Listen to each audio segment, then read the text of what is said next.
The TVWAN News is proudly brought to you by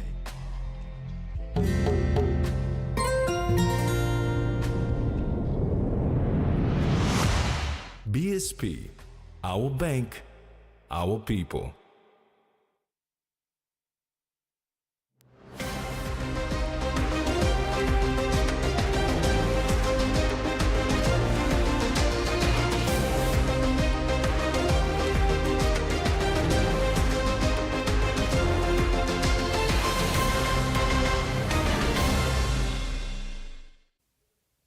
Hello and thanks for joining us for Friday's news. I'm Rex Litter.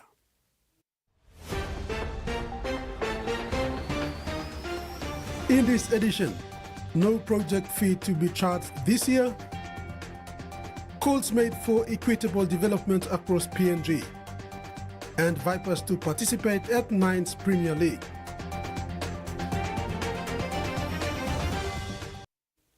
Digital literacy will be introduced at the Cross Country School of Excellence in Kiunga, Western Province this year.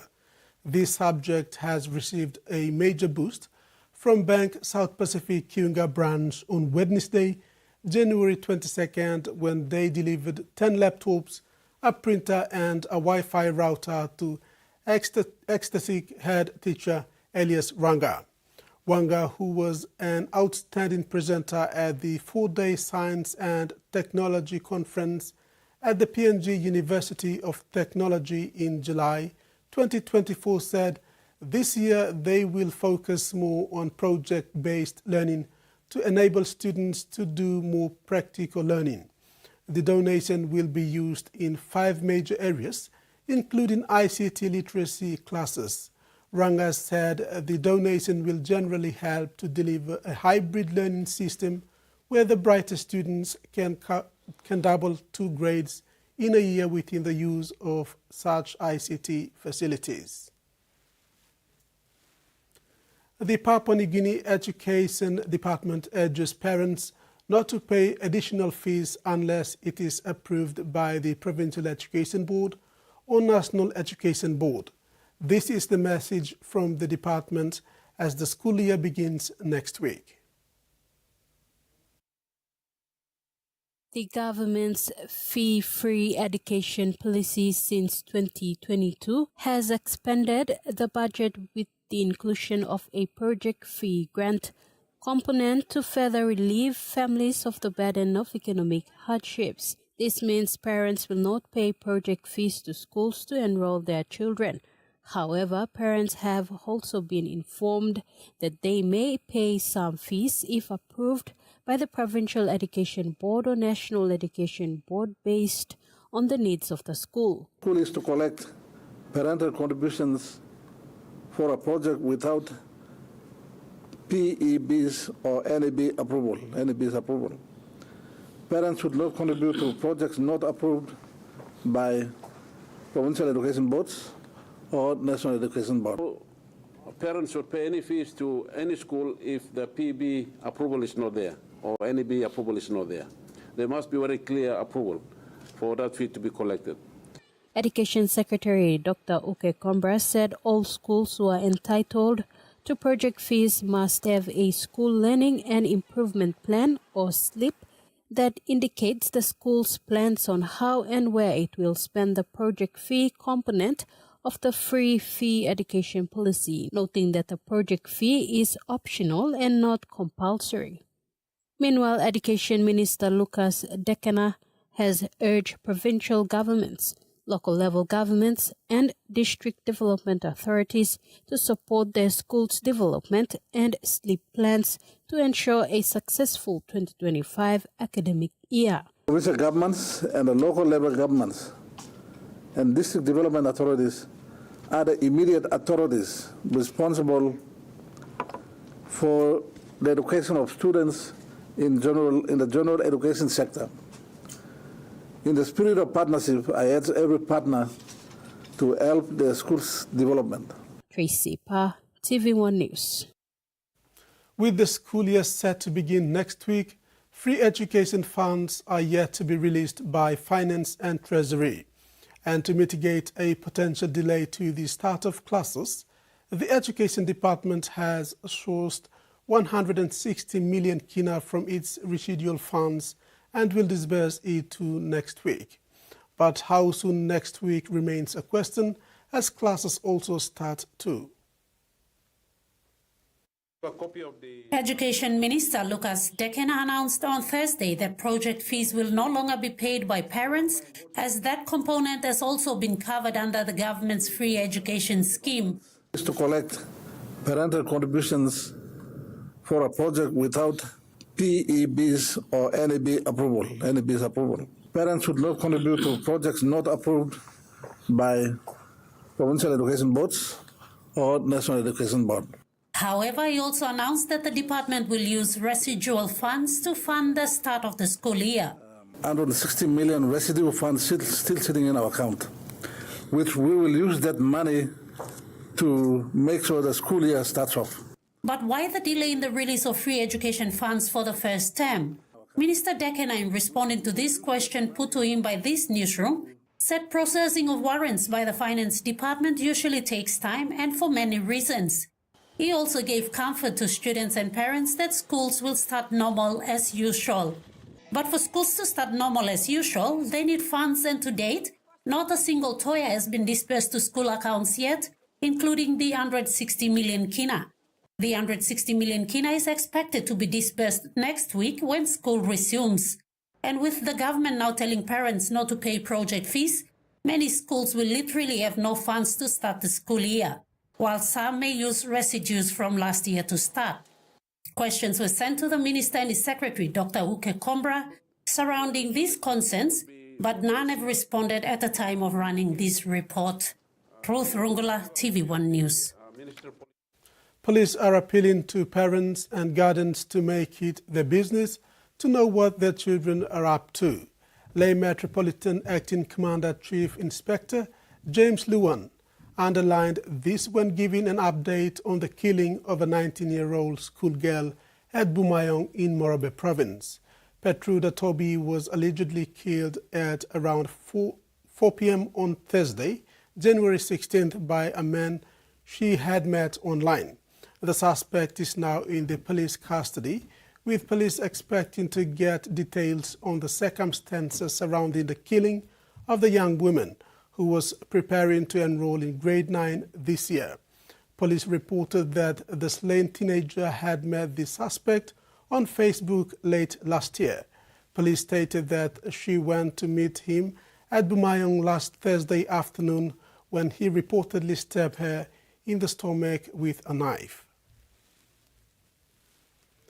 The Teaching Service Commission of Papua New Guinea has assured students and parents of Gerehu Secondary School that it will investigate the recent dismissal of one of the deputy head teachers of the school.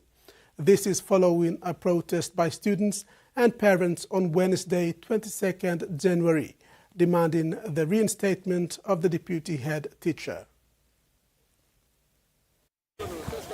On Wednesday, January 22nd, students and parents of Gerehu Secondary School staged a protest at the school grounds, demanding answers from the Education Department to reinstate the Deputy Principal for Human Resources, Elizabeth Tandwa, following a dismissal from office. The students and their parents alleged that a removal from the office involved bribery and nepotism. She is in charge of teachers, but she also works with our students, and then we have improved. And I am really happy for what we have done last year. I, as the voice of the students, we want the previous admin to remain. Mi plano sa wanem dis la difference na melong District Education Office na NCDC Education Office, who is instrumental in removing this woman with the principal. We want them to come clear and explain to us parents and the students as to why they have removed. Ms. Tandwa has been removed. These are unfortunate news. In response, NCD Education Services First Assistant Secretary Peter Kentz clarified that the right process and procedures were applied to remove Tandwa after she was found to have occupied that position without proper merits. The authority to appoint teachers is with National Education Board, that's a Division of Education, NCD, particularly in a case, she appointed herself, then I said, look, this is not right. Whether you're doing things right or not, we follow the process. However, Chairman of the Teaching Service Commission, Samson Wangeomi, said a thorough investigation will be carried out to establish the facts surrounding Tandoa's dismissal and assured parents and students that if bribery and nepotism are uncovered through the investigation, tough measures will be taken against those involved. Investigate that, and we will investigate everything. I have since done a letter to the NCD FAS to provide us the list of appointments and meeting minutes of the appointments of teachers in NCD and in other provinces as well, so that we can see and verify. But for the sake of normalcy, we will go into Gerehu. I will, when we finish from here, I will get my officers to go to Gerehu Secondary School. Meanwhile, the parents and students have given the department until Monday, January 22nd, for the department to provide a response as to why the deputy principal was removed. This is TVWAN News. Among stories after the break, PM on CO2 emission, Western Province. Development plan launched and MRA awareness to K92.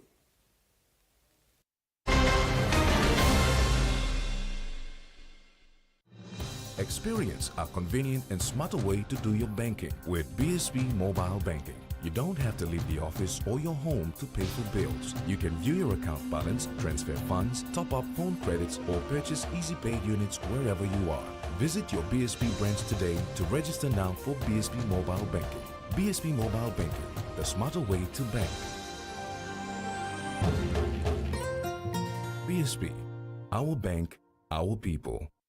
The Toyota JD Hiace bus comes in 14 and 15-seater high-roof luxury model powered by 2.8 liters JD engine for optimal performance output, fuel efficiency and quietness, designed with improved safety features and easy maneuverability for tire steering angle. The Hiace lift suspension and annular frame structure is opted for smooth ride, comfort and safety. Experience the ride on the Hiace bus and experience the Hiace pride, the bus that exceeds all expectations.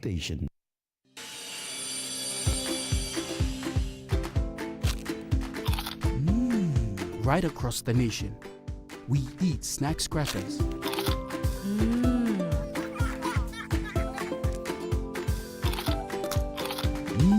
Emi trupla. All get a young plana lapun, only like him snacks crackers. Only make him here, no P&G, one time lay biscuit company.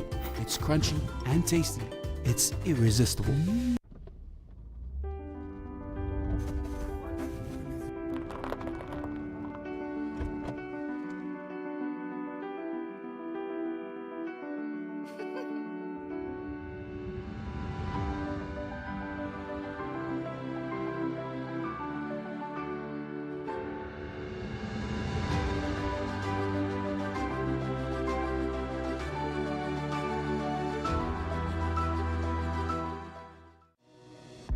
In its first 10 years, the PNG LNG project has had a long-lasting impact, contributing more than 28 billion kina to the state of Papua New Guinea. Equity distributions are paid to KPHL and MRDC based on the interest they hold. Tax is paid to the IRC, while development levy and royalties are paid to DPE. For more information on direct and indirect benefits, visit PNG EITI's website.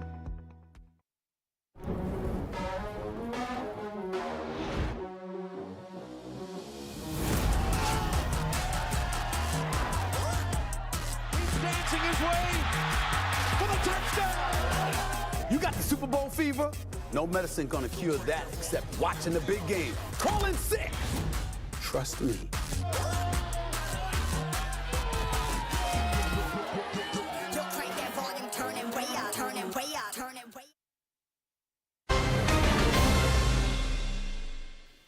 Welcome back.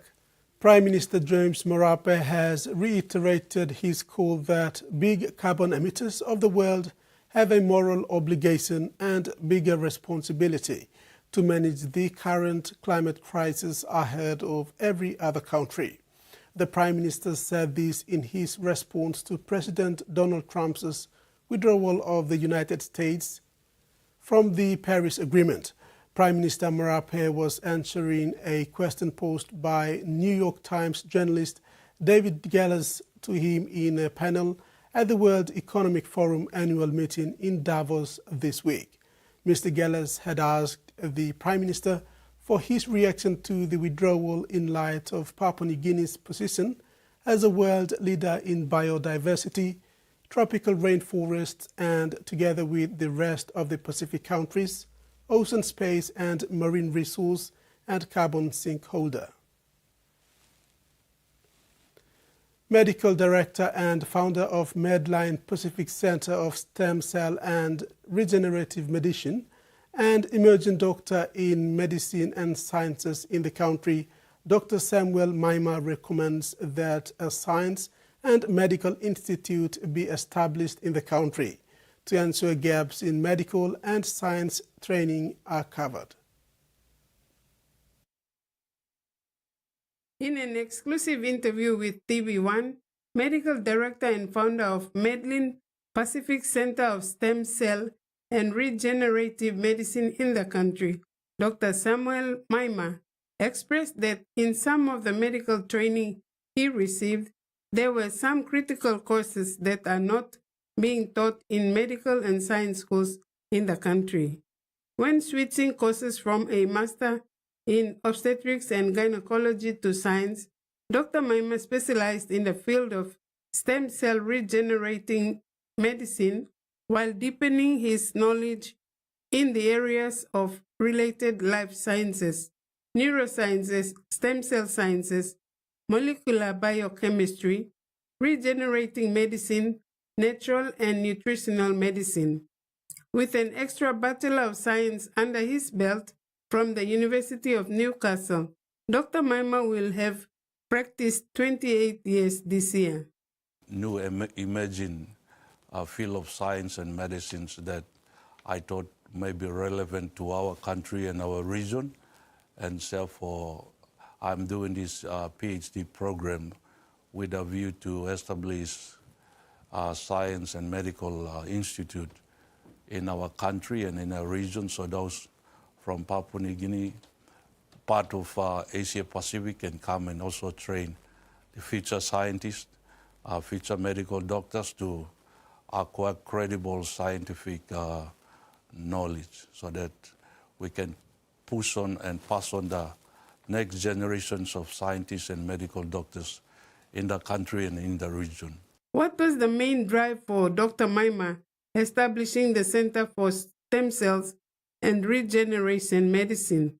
Actually doing clinical practice for the first half of my year, about 14 years, so I come to realize that especially for the chronic medical diseases, when we subscribe them to different chemical-based treatments, we are not conferring the cure.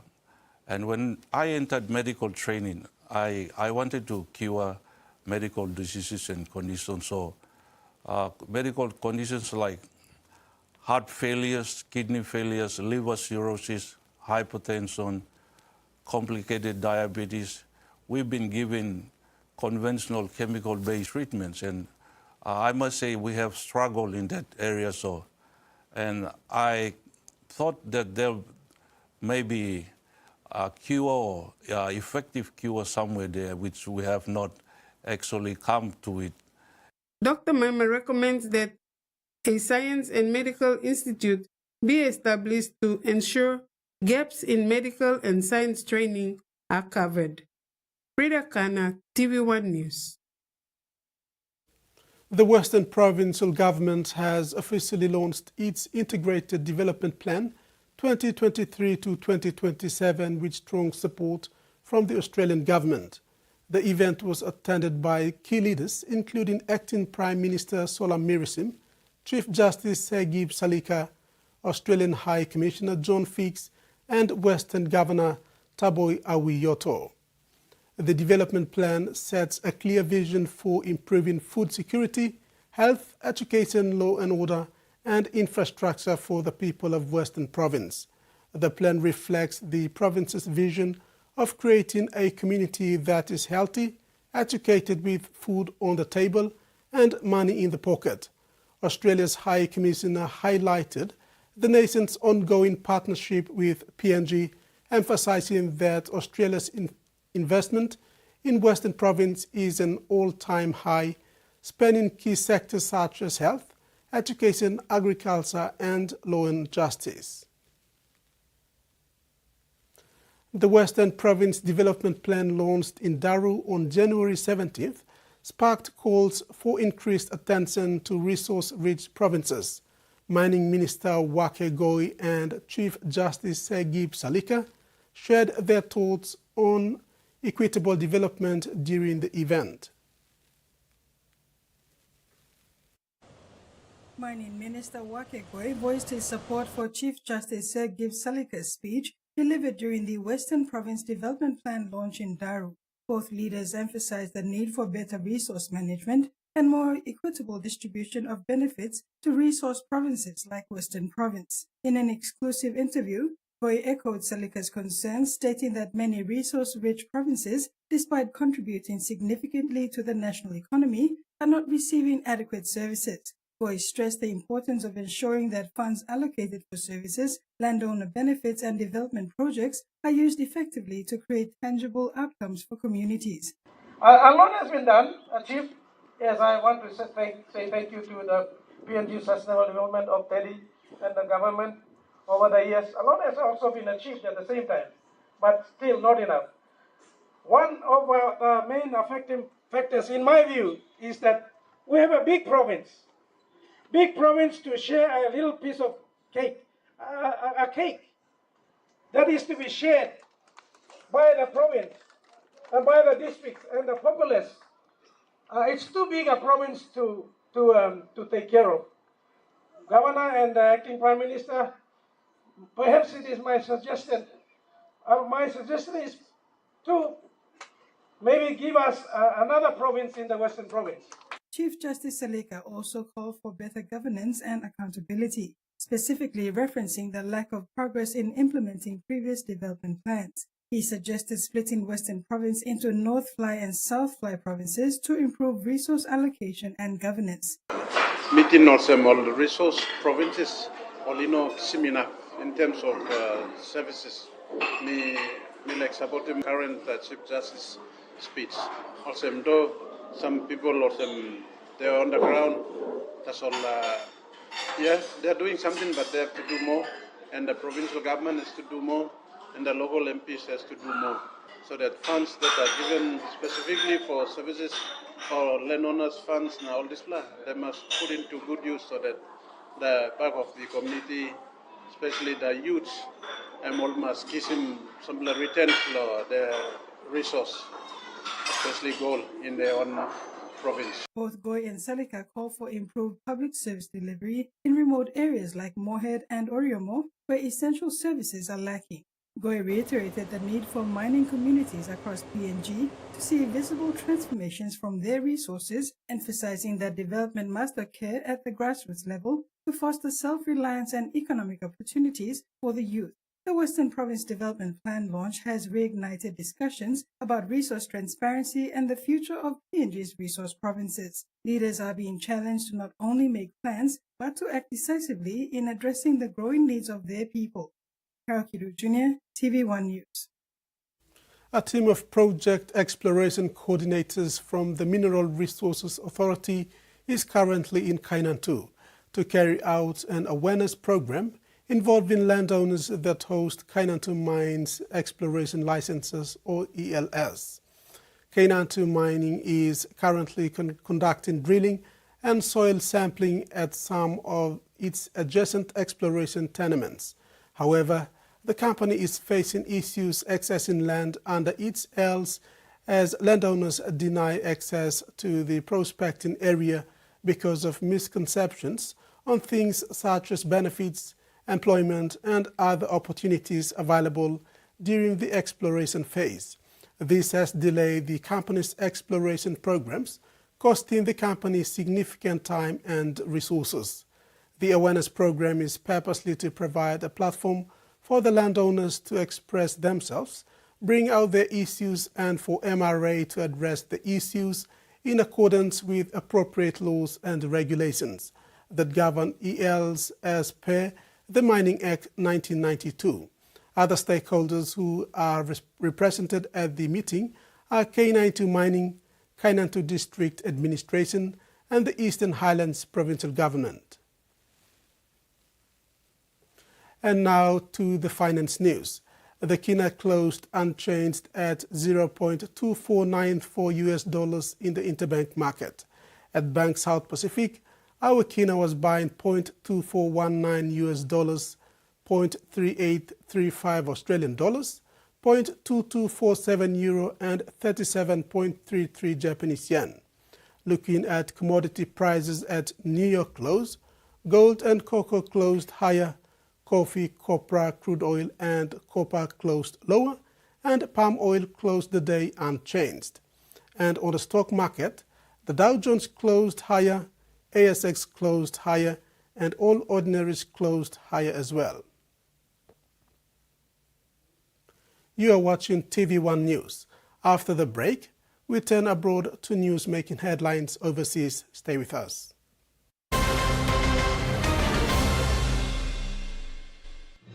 Experience a convenient and smarter way to do your banking with BSB Mobile Banking. You don't have to leave the office or your home to pay for bills. You can view your account balance, transfer funds, top up phone credits, or purchase easy pay units wherever you are. Visit your BSB branch today to register now for BSB Mobile Banking. BSB Mobile Banking, the smarter way to bank. BSB, our bank, our people. In its first 10 years, the PNG LNG project has had a long-lasting impact, contributing more than 28 billion kina to the state of Papua New Guinea. Equity distributions are paid to KPHL and MRDC based on the interest they hold. Tax is paid to the IRC, while development levy and royalties are paid to DPE. For more information on direct and indirect benefits, visit PNG EITI's website.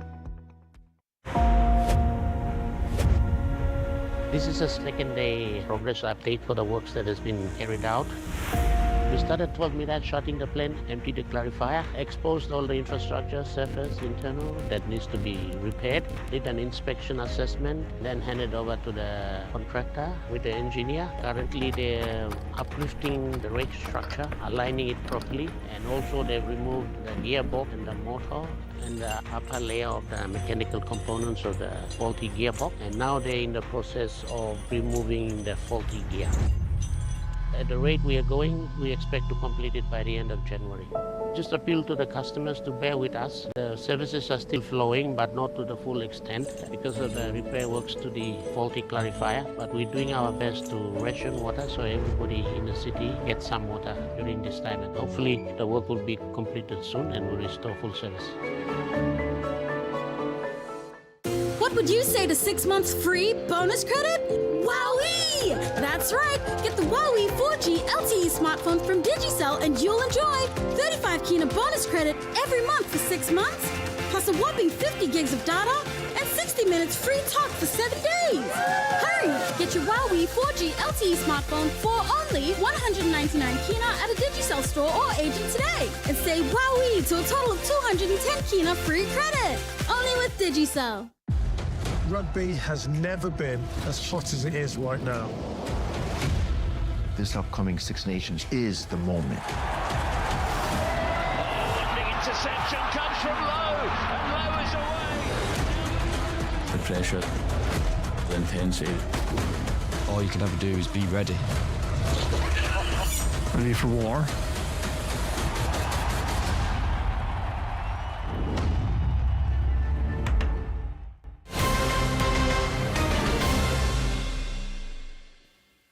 Thanks for staying with us. Soon after Donald Trump's election victory in November, a leader from one of the world's smallest nations voiced a hope to make him smokeling. Palau's President Saurangel Weeps Jr. told the New Zealand's public broadcaster RNZ he'd like Mr. Trump to see the coral breaching on its rifts caused by climate change. Pacific political scientist Tarisius Kabutaulaka says the region has looked at Mr. Trump's return to power with a mixture of hope and apprehension. The U.S. has spent years rebuilding ties with the region as it looks to compete with China for influence, reopening diplomatic missions and promising financial support, among other initiatives. Observers say Mr. Trump's more unpredictable and transactional approach to foreign policy will change how the U.S. interacts with the region. And they say the largest fissure between the Trump administration and the Pacific will be on climate change. There are concerns over the alarming number of homemade guns using 3D printers, which don't have serial numbers and are hard to trace. Police say these so-called ghost guns are cheap and easy to make and have been advertised for sale on social media. They say the threat is increasing because the firearms are untraceable and cheap. These weapons in the wrong hands cause untold harm to the community. They can be made using 3D printed technology and blueprints that can be found online, while other firearms are a hybrid using parts of pre-existing guns. Ones that police have demonstrated include fully automatic weapons that can shoot 40 rounds before needing to be reloaded. 3D printed guns have allegedly been used in high-profile crimes overseas and here at home. Police say every state and territory has seen a rise in illegal manufacturing using 3D printing. Border Force seized 828 firearms across the country in 2023-24. Federal and state police believe homemade guns will soon overtake illicit weapon imports. So rather than people importing firearms from overseas, we're now producing our own. So it's really is an issue of significant concern. Unlike legal firearms, these weapons don't come with safety features, exposing frontline police to added dangers. I'm aware at the beginning of December there was a traffic intercept in Burpengary where a privately manufactured firearm was located and during its seizure actually went off. It's illegal to make a 3D printed firearm in Australia, and in Queensland, Tasmania and New South Wales, it's an offence to possess a digital blueprint. A national task force has now turned its attention to homemade guns. Donald Trump says he wants to start talks soon with Vladimir Putin to broker a ceasefire in Ukraine, as he blames the Russian president for the war continuing. Speaking at the World Economic Forum in Davos, Switzerland, via video link, Mr. Trump said U.S. efforts to secure a peace deal between Russia and Ukraine were hopefully underway. Mr. Trump spoke to the Chinese president earlier this week on the phone and told him to keep broker a settlement. He did not offer more detail, however. A record number of students won't be returning to the classroom next week. Homeschooling registrations have skyrocketed across the country. Experts believe changing attitudes around education and family lifestyle are behind the shift. The Lumbie family from Bundaberg start their day with exercise before moving on to their schoolwork with the help of both mum and dad. 4 kids is quite hectic here. Now this place is not always tidy, however we are very clean. It's not always organised, but everyone knows their roles. 12-year-old Sylvia is reading over her subjects. She starts Year 7 next week. Maths, English, business and economics and science, arts and history. The content is supplied by an online provider. The curriculum we use is UCA, and they've structured it where you have about 3 to 4 hours of schooling. That's a rough guide. They're among a growing number of families abandoning traditional classrooms. Across the country, there would be around 45,000 homeschooling young people. But again, the statistics aren't 100% accurate. Tina Smith from the Home Education Association says there are different requirements in every state and territory. It would be nice to have something that's a little bit more uniform, but different states run their own education systems. In Queensland, homeschooling registrations have more than doubled in the past 4 years. Experts believe changing attitudes around education and lifestyle are the reasons why. Flexibility, travelling and spending time together are priorities for the Lumbie family. I think the main benefit that I see from it is that we're a tighter family, you know, and we really look out for each other. The New South Wales government insists the mental health system is coping in the face of a mass resignation from the public hospital psychiatrists. 8 beds have closed already, and the government's asking other health workers to take on extra work.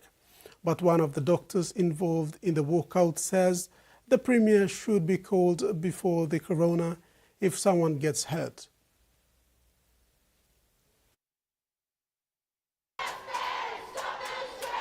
They've got their own fight over pay and conditions, but nurses are among the health workers now being asked to plug holes left by psychiatrists, as are social workers, psychologists and GPs.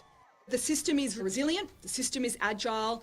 We have other health professionals stepping up, putting their hand up to play a role. The Nurses and Midwives Associations called the government's plan ludicrous, and one of the psychiatrists who's leaving says the approaches of the Minister and the Premier are dangerous. When the disasters happen, and it's when, it's not if, they should be the ones that are being called in front of the coroners, not the poor social worker or psychologist or peer support worker who's been put into a position where they have to make a decision which is beyond their pay grade. We are not asking anyone to operate outside their scope of practice. The government says of the 205 resigning psychiatrists, 25 have changed their minds and 99 have agreed to delay their resignations, but 43 have already departed, with more on the way. They've been demanding a 25% single-year pay rise to address chronic staff shortages. Our system has been crumbling for years. You know, doctors do not take this sort of action lightly. Psychiatrists say already mental health wards are being merged or closed, but the government says so far there's been a net loss of just 8 beds, all here at Prince of Wales in Sydney's east. But with more doctors departing in the coming days, those numbers could well get worse. Testing on Melbourne Zoo's beloved elephant herd for a potentially deadly disease is expanding before they move to their new home. By mid-2025, the herd moves to Werribee Open Range Zoo. It is a big change, and just like humans, it can be difficult and stressful. And what makes it more complex is the need to constantly test for the disease known as WHV. Stretch, a pachyderm peddy, and a scrub in hard-to-reach areas. But this isn't your average beauty ritual. It's the foundation of us being able to help them if they do get sick. Every week, Melbourne Zoo's elephants have their blood drawn to test for a potentially deadly disease. EEHV is elephant endothelial herpes virus. Herpes? It's a herpes virus.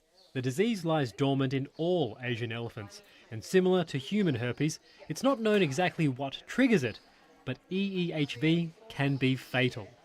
In 2023, the zoo's 9-year-old bull Manjai died from the virus. It's incredibly sad for me because he's gone, but the people who were involved and had to try and help save him and couldn't have found that a really difficult case to come to terms with. From that grief, we've really tried to turn that into the positive of how can we make sure that we're leading in EEHV in Australia. Since then, blood testing has increased, especially now the herd has young calves entering an age where viral risks increase. The blood draw is critical to us being able to identify if there is an EEHV viral load within their blood, and then from that we can understand if we actually have to treat. To achieve that, the zoo trains the elephants to help by making it enjoyable and voluntary. Melbourne's herd only comes to this training barn for training, testing, and maybe the cheeky occasional snooze. They spend most of their day walking the 2.5 hectares of space that they have at the zoo. But facilities here are ageing, and when they get to Werribee, they'll have 10 times the space than they currently have. The space is extraordinary out at Werribee that we've got for them. It's the size of Melbourne Zoo. Zoos Victoria is also on the front foot. 52-year-old matriarch Mek Kapar is a universal donor. Her plasma is collected and has been used to help elephants suffering from EEHV. She's a lifesaver and she doesn't even know it. A process that'll only get better when the herd moves to Werribee. And that ends our regional news. After the break in sports, former NRL stars converge, Unitec students eyes pulled, and PNG maintains lead in Suva darts competition.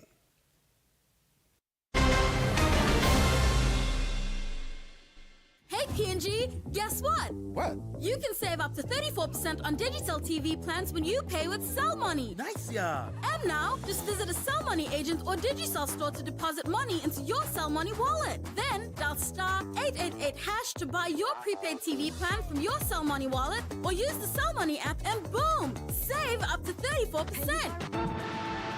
Yeah. Now you can enjoy more entertainment for less, only with Cell Money, a product of Digicel.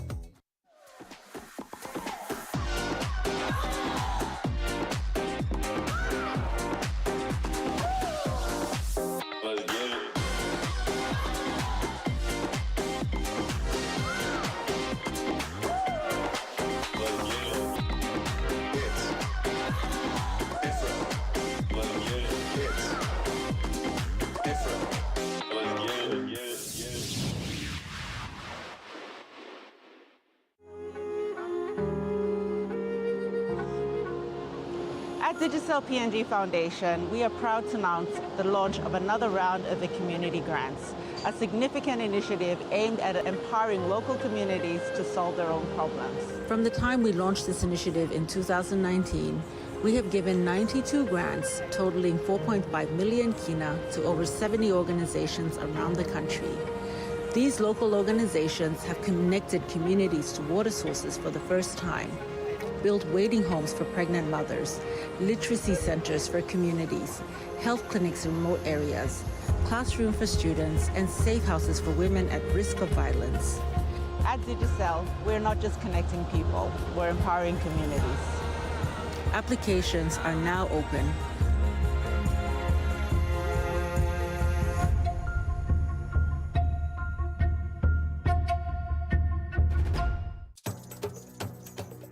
Taking my woman out of town, you will definitely hear from me. Nadia Buduruata, Chiba Buduruaka. There is fire on the mountain. Come on, sister. What are you talking about? Pack whatever it is you have left in this house. Let's leave. The sudden closeness with Madame is something I'm really worried about. Ni fa ba wawa bane. Ba ni bukatar wani zo ga man cewa ba bukata na a gidan nan. Na san komai da ke faruwa. Ci abinci na ce miki a? Ina so ki ga Ugo. Wallahi ya fita harka. Ya daina kusanta ki in dai yana so ya ci gaba da rayuwa. Baccin ka da bushari in dai ni trust. Kin ganna nan da kike gani akan abin da nake so wallahi zan iya yi.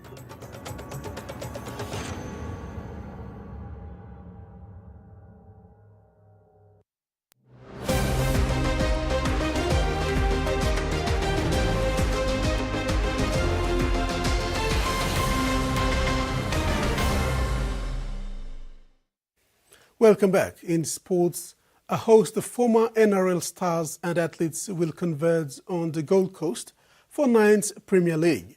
The two-day event will run over Saturday, January 25th and Sunday, January 26th, 2029, offering fans their first taste of rugby league for the year, once again in an entertaining nines format. Also in the mix for this year's event is Papua New Guinea's very own foundation franchise team, the Port Moresby Vipers. The Port Moresby Vipers will feature in the 9th Premier League. According to co-founder Anthony Mitchell, each year is a step up for the festival since its inauguration 2 years ago. The two-day event will run over Saturday, January 25 and Sunday, January 26, 2025, offering fans their first taste of rugby league for the year once again in an entertaining nines format. Also in the mix for this year's event is Papua New Guinea's very own foundation franchise team, the Port Moresby Vipers. Mitchell said, while they are proud of the huge leap 9PL took from 2023 to 2024, the 2025 festival will be greater again. The tournament will be held at TVWAN Seahawks League Club in Queensland across Saturday and Sunday. The pool games will be played on the opening day before the quarters, semis and grand finals are played on Sunday. There will be 16 teams in the men's division, with entrants spanning from Queensland to New South Wales to New Zealand and Papua New Guinea. The sides will play their pool games each while looking to progress through to the knockout rounds. The 9-a-side matches will be held across 9 minutes halves with scores capped. A number of former PNG internationals will feature across various teams throughout the two-day event, including Carl Labert, James Sigiaro, while Tommy Butterfield and possibly Wellington Albert riding out in Vipers striped. Prize money for Nines Premier League winners in 2025, the winning side in the tournament will receive $30,000 Australian dollars, while the runners-up will pocket $7,500 windfall. The semi-finalists will claim $1,000, while the leading side from the pool stage will earn $500 reward. Games will be live on KO Sports. If he's still up on his feet and going, oh, what a try. Terry Longwood, TV1 Sports. Port Moresby Vipers is amongst 16 rugby league teams set to participate in the third edition of Nines Premier League or 9PL in Gold Coast, Australia this weekend. The two-day Rugby League Nines Country Footy has drawn interest from some big-name retired rugby league players. Retired players in the likes of Andrew Fifita, Ben Baba, Matthew Bowen and Jerry Dane are amongst players expected to participate at the event.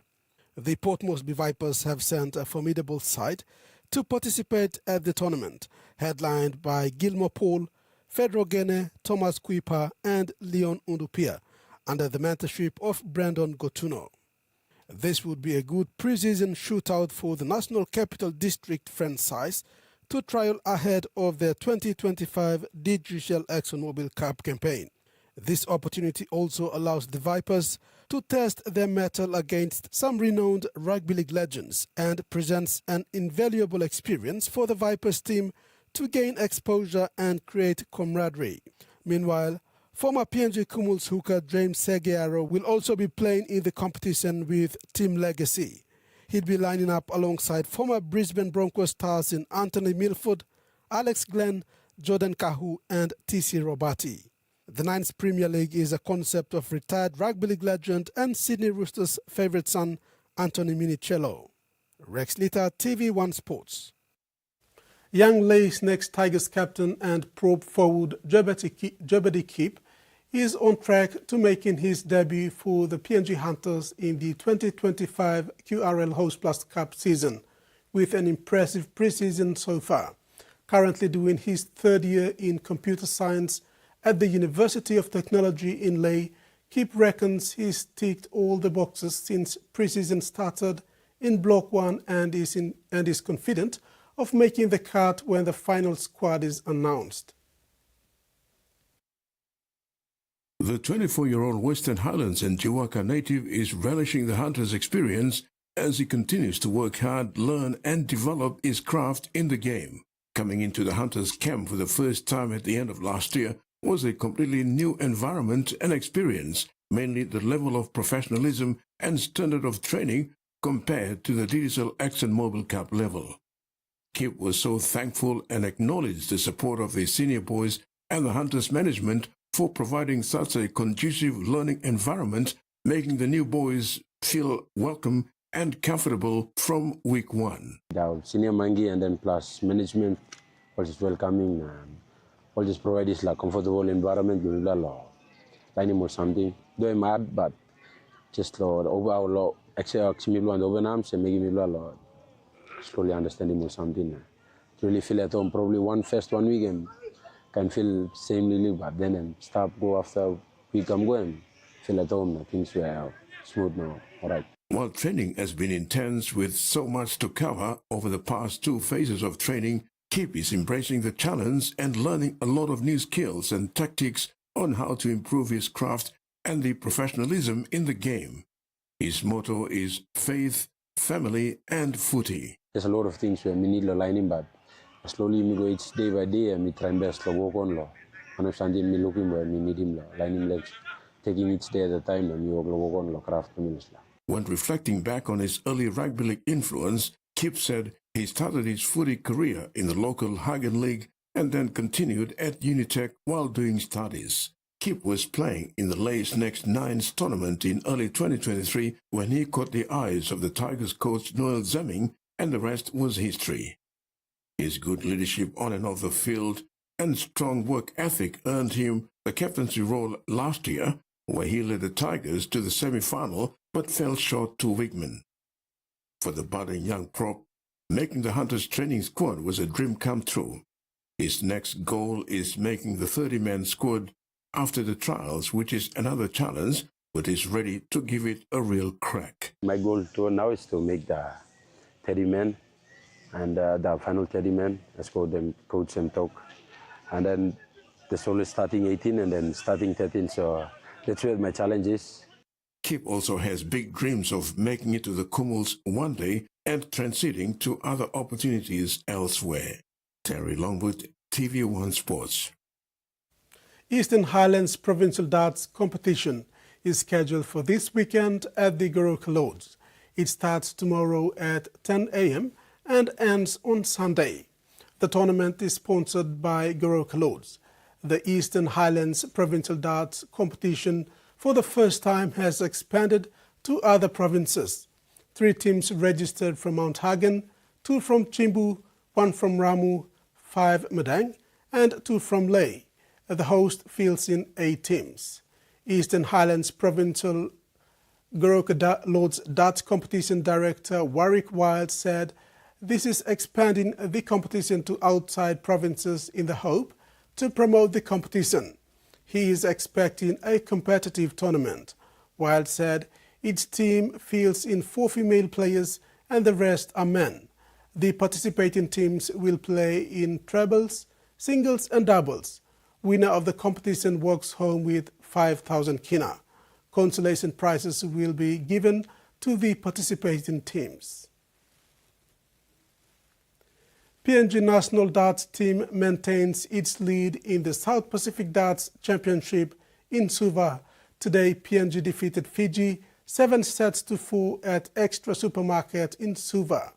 To remain on top, the victory keeps PNG in the hunt to reclaim the championship title.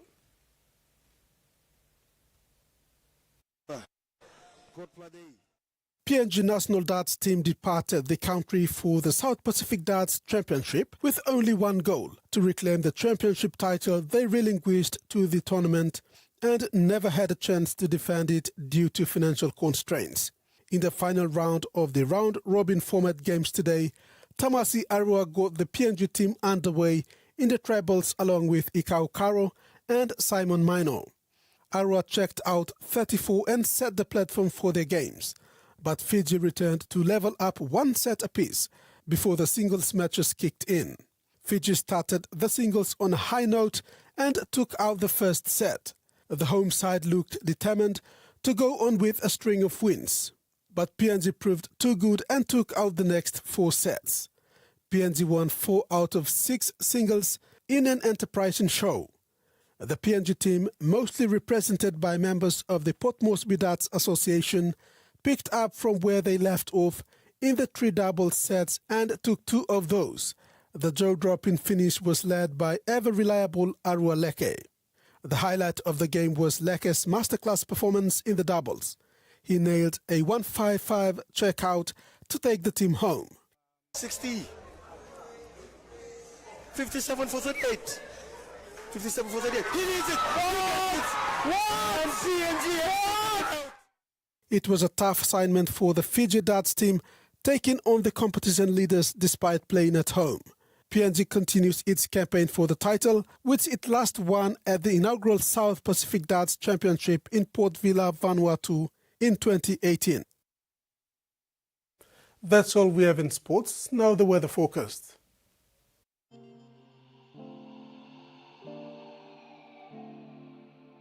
In regional forecast, southern scattered showers and isolated thunderstorms with areas of rain, with flash flood potentials over western province. Port Moresby, cloudy periods with afternoon rain showers and possible thunderstorms. Kerema, mostly cloudy with continuous rain showers and possible thunderstorms. Alatau, mostly cloudy with night rain showers and possible thunderstorms. Momase, scattered showers and isolated thunderstorms with areas of rain over Morobe province. Lae, partly cloudy with few evening rain showers and possible thunderstorms. Wewak, partly cloudy to mostly fine with chances of few showers and possible thunderstorms. Madang, partly cloudy with few showers. New Guinea Islands, isolated showers and thunderstorms. Lorengau, partly cloudy to mostly fine. Kokopurabao, mostly fine periods. And Buka, partly cloudy to fine periods. Islands, scattered showers and isolated thunderstorms with areas of rain, with flash flood potentials. Mandi, Tarian Wabeg, mostly cloudy with continuous rain showers and possible thunderstorms to brief morning fall. Ocean forecast for PNG areas for the next 24 hours. Coral seas, sea slight with northeast to southeast winds of 5 to 10 knots. Solomon Sea, sea slight with north to southeast winds of 5 to 10 knots. Bismarck Sea, sea smooth with northeast winds of 5 to 15 knots. Solomon Sea, sea slight with northeast to southeast winds of 5 to 15 knots. Bismarck Sea, sea smooth with northeast winds of 5 to 15 knots. And Pacific Ocean, sea slight to moderate with easterly to northeast winds of 10 to 20 knots. And coastal waters forecast. Waters of southern PNG Indonesian border to Darul, to Kiwa Islands, to Kerema to Yule Island, to Hood Point, to Samarai Islands, seas 0.5 to 1.5 meters. Waters of Cape Vogel to Huon Gulf to Finsafen. Waters of New Ireland to East New Britain, and waters of West New Britain, seas 0.5 to 1.3 meters. Waters of Samarai Island to Cape Vogel and all Milne Bay Islands, waters of Finsafen through Vitia Strait to Siasi Long Island, and waters of Madang to Wewak to Vanimo, and northern PNG Indonesian border, seas 0.5 to 1 meter. And that ends another edition of TV1 News. From the news team, pleasant viewing. Bye for now.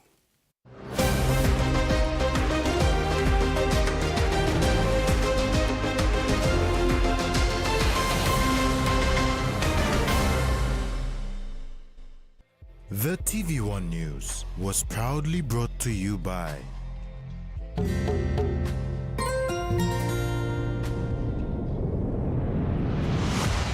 BSP, our bank, our people.